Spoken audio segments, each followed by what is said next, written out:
Bonjour et bienvenue dans le podcast Le Reflet des Contes, le premier podcast qui relie contes et développement personnel. Je m'appelle Galina Kojanova, je suis auteure, conteuse et master coach certifié. Chaque épisode va se dérouler en 3 temps: immersion, analyse, action. D'abord immersion. Je vais lire un conte. C'est un moment où on va voyager dans un autre espace-temps et repousser les limites de notre monde réel. Ensuite, analyse. On va analyser le conte, repérer ses clés, symboles et messages cachés. Et pour finir, action. Je te proposerai quelques exercices et des idées de réflexion en lien avec le conte. Dans ce podcast, on va poursuivre la lecture et l'analyse du conte La Reine Grenouille. C'est un conte russe, et comme je le disais dans le dernier épisode, c'est probablement l'un des contes qui reflète le mieux la culture russe, la culture slave. Et en plus, on y trouve les personnages principaux de ce folklore, Kachey l'immortel et Baba Yaga. Les 2 personnages sont d'une puissance incroyable, mais tu vas voir dans quelques minutes. D'abord, on va se rappeler ce qui s'était passé dans le dernier épisode. Les 3 frères se sont mariés, comme le tsar l'avait ordonné. Sauf que le plus jeune frère, le prince Ivan, a dû épouser une grenouille. Mais il s'est avéré que cette grenouille n'était autre que Vassilissa la sage, une magnifique princesse dotée de nombreux talents. Le conte aurait pu s'arrêter là, mais Ivan a décidé de brûler la peau de grenouille de sa jeune épouse. Et là, malheur, Vassilissa doit dire adieu à son bien-aimé. Pour me retrouver, il faudra aller au-delà des mers et des terres, chez Kachey l'immortel.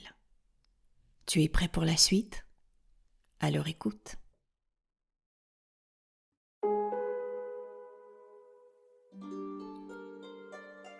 Vassilissa la sage se transforma en un coucou gris et s'envola par la fenêtre.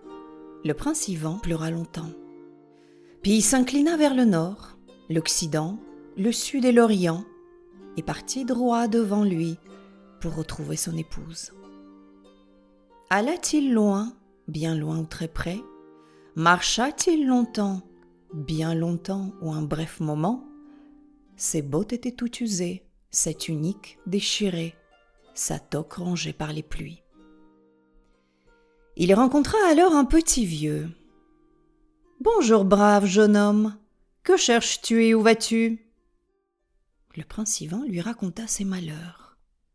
Le petit vieux lui dit alors: « Ah, prince Ivan, pourquoi as-tu brûlé la peau de grenouille? Ce n'est pas toi qui la lui avais mise, ce n'était pas à toi de l'ôter. Vassilissa la sage est maligne, sa sagesse est plus grande encore que celle de son père. Celui-ci s'en est vexé et il l'a condamnée à être grenouille 3 années durant. Qu'y faire? Prends la pelote que voici, et où elle roulera, hardiment suis-la. » Le prince Ivan remercia le petit vieux et suivit la pelote. Et la pelote de rouler, et le prince de marcher. En pleine campagne, il rencontra un ours. Il le visa et voulut le tuer, mais l'ours soudain se mit à parler. « Ne me tue pas, prince Ivan, je te serai utile un jour. » Le prince Ivan eut pitié de l'ours et ne le tua pas. Il continua son chemin. Soudain, que vit-il? Un canard sauvage qui volait vers lui. Il le visa, mais le canard se mit à parler et lui dit: « Ne me tue pas, prince Ivan, je te serai utile un jour. » Le prince Ivan eut pitié du canard sauvage et continua son chemin. Soudain, voilà qu'accourut un lièvre. Le prince Ivan s'apprête à lui décocher une flèche, mais le lièvre se mit à parler et lui dit: « Ne me tue pas, prince Ivan, je te serai utile un jour. » Ivan eut pitié du lièvre et continua son chemin. Il arriva au bord de la mer Bleue et vit un brochet sur le sable. Celui-ci respirait à peine et lui dit: « Oh, prince Ivan, aie pitié de moi, rejette-moi dans la mer Bleue. » Il rejeta le brochet à la mer et continua de marcher sur le rivage. Longtemps, longtemps ou un bref moment, la pelote l'amena dans une forêt. Là, se dressait une isba montée sur des pattes de poulet et qui ne cessait de tourner. « Isba, petite Isba, reprends ta place, celle qui t'a été donnée. Tourne le dos à la forêt et tourne vers moi ton entrée. » La petite Isba tourna le dos à la forêt et vers Yvan son entrée. Le prince Yvan entra et que vit-il ? Sur le poêle, sur la 9e brique était couchée la sorcière Baba Yaga. Ses énormes dents acérées traînaient jusqu'au plancher, son nez crochu et démesuré montait jusqu'au plafond. « Que me veux-tu, bon jeune homme ? Accomplis-tu un haut fait ou fuis-tu quelque méfait ? Hé là, la vieille, donne-moi à boire, nourris-moi, prépare-moi un bain et ensuite tu me questionneras. » Baba Yaga lui prépara un bain, lui donna à manger, puis le mit au lit. Alors le prince Yvan lui raconta qu'il cherchait son épouse, Vasilissa la sage. « Je sais, dit Baba Yaga. Ton épouse est chez Caché l'immortel. La retrouver sera compliqué. Tuer Caché n'est pas chose aisée. Sa mort est au bout d'une aiguille. Cette aiguille est dans un œuf. Cet œuf est dans une canne. Cette canne est dans un lièvre. Ce lièvre est dans un coffre de pierre. Ce coffre est sur un très haut chêne. Et ce chêne, Caché l'immortel le garde comme la prunelle de ses yeux. Le prince Yvan passa la nuit chez la sorcière Baba Yaga. Le lendemain matin, elle lui expliqua où se trouvait le grand chêne. Marcha-t-il longtemps ou un bref moment? Enfin le prince Yvan arriva en un lieu où il vit un grand chêne, qui murmurait dans le vent, et sur le chêne un coffre de pierre fort, difficile à atteindre. Soudain, venu l'on ne sait d'où, arriva un ours qui déracina le grand chêne. Le coffre tomba et se brisa. Un lièvre bondit du coffre et s'enfuit à toute allure. Un autre lièvre bondit à sa poursuite, le rattrapa et le mit en pièces. Une canne sortit du lièvre et s'envola très haut dans le ciel. Mais un canard sauvage s'élança et frappa la canne, qui laissa alors tomber un œuf. Et l'œuf se perdit dans la mer bleue. Le prince Yvan se mit à pleurer amèrement. Comment retrouver un œuf dans la mer ?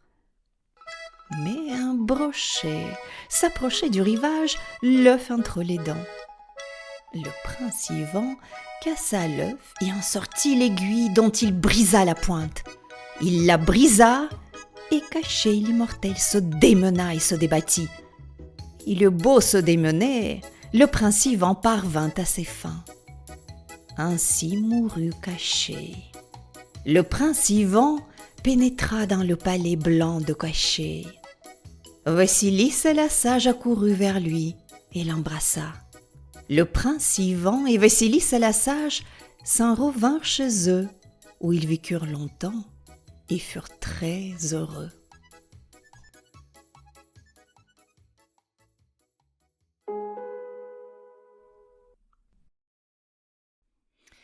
Voilà, le conte est fini.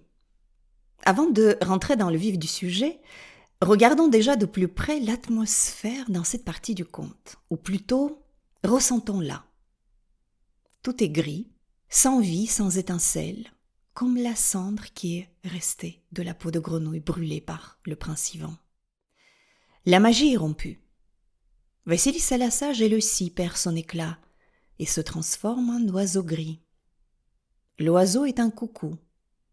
Dans l'ancienne sagesse, le coucou était considéré comme un oiseau des âmes. Une fois sa peau de grenouille brûlée, l'âme de Vasilissa ne peut rester plus longtemps. On la prive de son essence, de sa singularité. Alors, elle part. Évidemment, Yvan comprend ce qu'il vient de faire. Il a compris qu'il a brûlé quelque chose de très intime. Il a cramé la dernière étincelle de magie. Par convention finalement, par conformisme.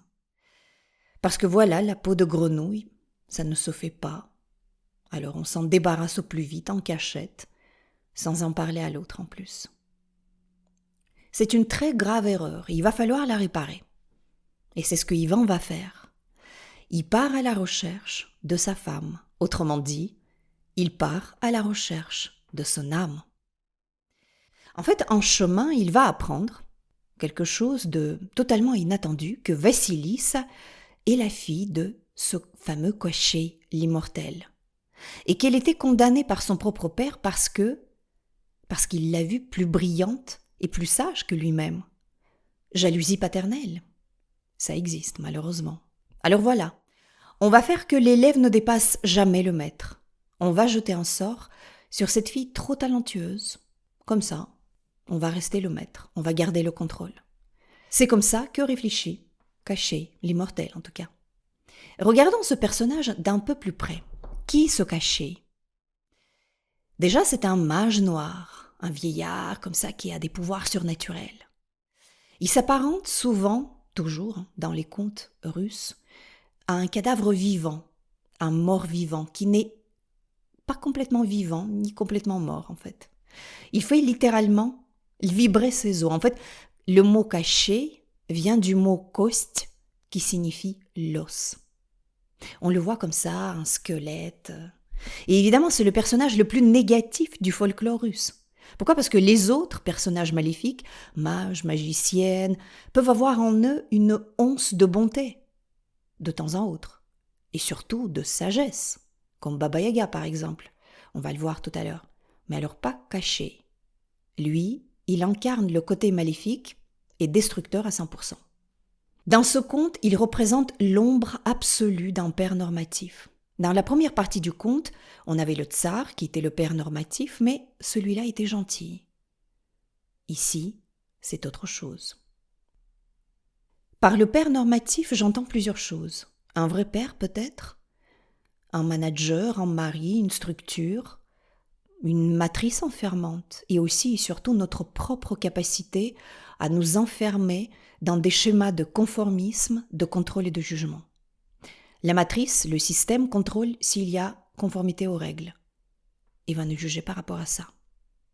Conformisme, contrôle, jugement. Le statut et l'apparence comptent énormément ici.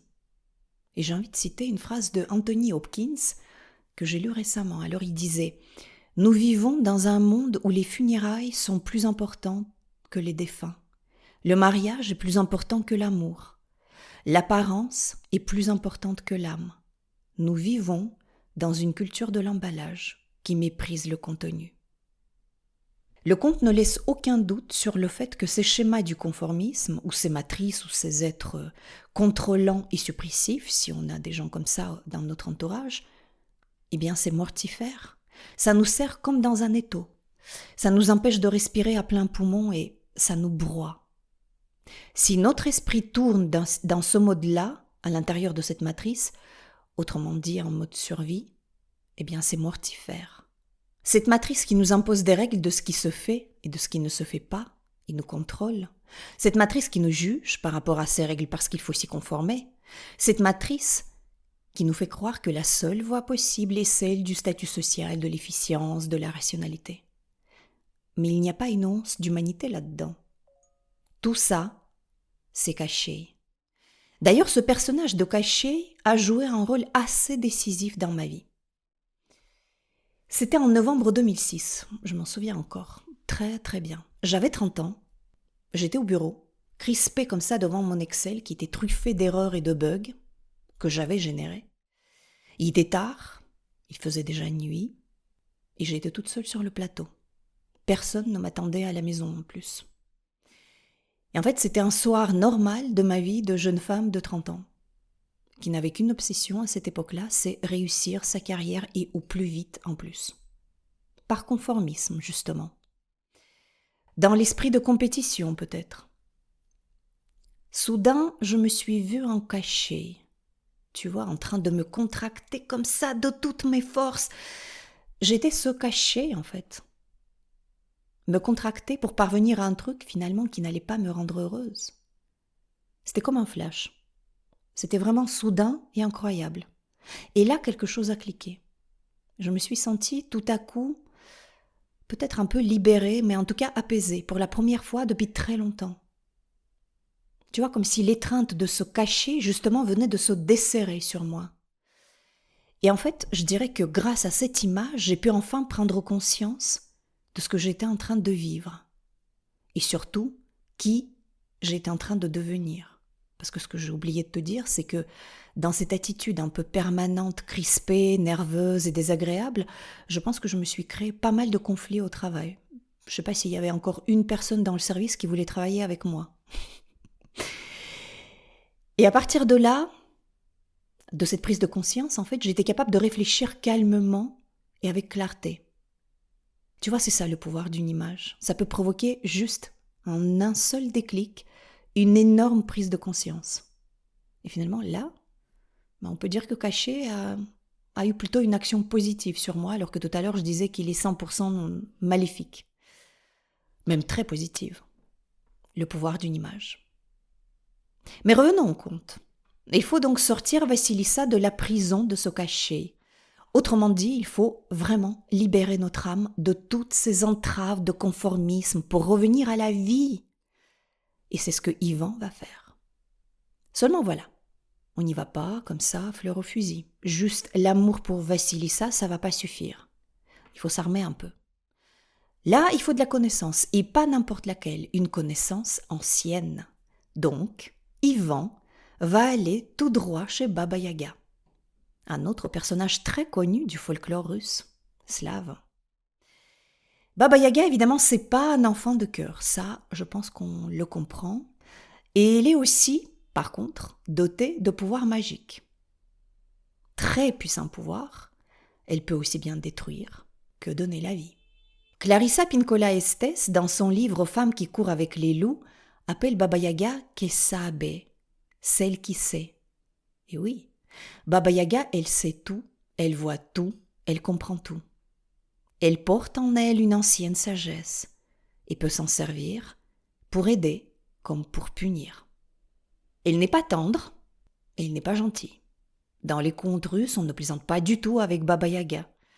Mais dans la plupart des contes, c'est elle qui permet aux héros de triompher parce qu'elle leur donne un peu de sa sagesse. Elle partage avec eux un peu de sa sagesse. Elle est connectée au monde du vivant, contrairement à Caché. Baba Yaga, pour nous, c'est notre propre force et sagesse de la vie qui vit au fond de nous. C'est notre subconscient. Il n'est pas que beau, hein. Il est composé d'ombre et de lumière. Mais il est incroyablement riche et il est là pour nous connecter à la vie. Tout ce que Baba Yaga sait, notre subconscient le sait aussi. Et donc, nous le savons. Mais voilà, il faut y avoir accès.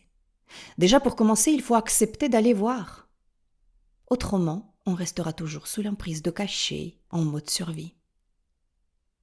Bon, ça c'est un de mes sujets favoris, comment communiquer avec le subconscient, mais on ne va pas ouvrir ce chapitre parce que je pense qu'on en aurait pour des heures. Donc Baba Yaga va expliquer à Yvan comment tuer Caché et libérer Vassilissa. Elle va lui enseigner où se trouve la mort de ce Caché, l'immortel. Et Yvan va donc enfin réussir à le tuer, non sans aide, évidemment. Les 3 animaux qu'il a épargnés juste avant vont venir l'aider. On pourrait interpréter ça comme les 3 qualités qu'il faut avoir pour réussir sa quête, en plus des qualités du cœur et de la compassion. La première qualité est la force représentée par l'ours. Il ne s'agit pas ici de force physique, mais de force morale, solidité morale. La seconde, la rapidité représentée par le lièvre. En fait, il faut faire preuve de rapidité dans la prise de décision, dans ce combat contre Caché. Et ne pas confondre la rapidité avec la précipitation. Il faut effectivement être capable de repérer très vite et très tôt ces schémas enfermants, destructeurs, y compris dans notre propre tête, pour pouvoir les désamorcer justement. Mais il ne faut pas se précipiter. et agir sans avoir réfléchi et compris les choses auparavant. Et puis, pour finir, l'agilité et la souplesse, représentées par le poisson. Force, rapidité, agilité, pour repérer et désamorcer les schémas de cachés dans notre vie. Et bien sûr, la connexion à la sagesse de notre subconscient. Ok, voilà le conte La princesse grenouille. J'espère qu'il t'a plu. Et maintenant, comme d'habitude, je te propose un exercice. Premièrement, si le personnage de cachet t'a parlé, j'aimerais que tu identifies pour toi qu'est-ce que ce cachet représente dans ta vie actuelle. Des pensées, des schémas enfermants ou peut-être même certaines personnes. Et pour finir, qu'est-ce que tu as l'intention de faire ou de ne pas faire vis-à-vis de ce cachet dans ta vie, à la lumière des clés du conte. Voilà, c'est entre toi et toi. Là aussi, ça vaut peut-être le coup de noter ça dans le journal. Je remettrai ces questions dans les notes de l'épisode. Tu y trouveras aussi mon adresse email et les liens vers mes comptes sur LinkedIn et Instagram, si tu veux me contacter. Si tu as des questions ou des commentaires, n'hésite pas à m'écrire. J'aime bien recevoir des questions et des feedbacks de mes auditeurs et je réponds toujours. Si tu veux aller plus loin et entamer un travail personnel avec moi, je te donne rendez-vous sur mon site lerefletdescontes.fr. Une séance de 30 minutes est offerte. On se retrouve dans 15 jours pour un nouveau conte et une nouvelle expérience sur le chemin de la connaissance de soi. Si cet épisode t'a plu, n'hésite pas à le partager autour de toi, ça aidera à faire connaître le podcast. N'oublie pas de t'abonner à ce podcast pour ne pas rater la sortie de nouveaux épisodes. Merci de m'avoir écouté. Je crois que les contes peuvent nous aider à devenir les créateurs de notre vie. Créer son conte, sa vision, c'est une étape essentielle pour prendre sa vie en main. Dans ce podcast, j'aimerais t'offrir des outils pour écrire ton conte à toi, celui qui te permettra de créer ton avenir. Car si tu ne le fais pas, qui le fera ? À très vite pour un conte.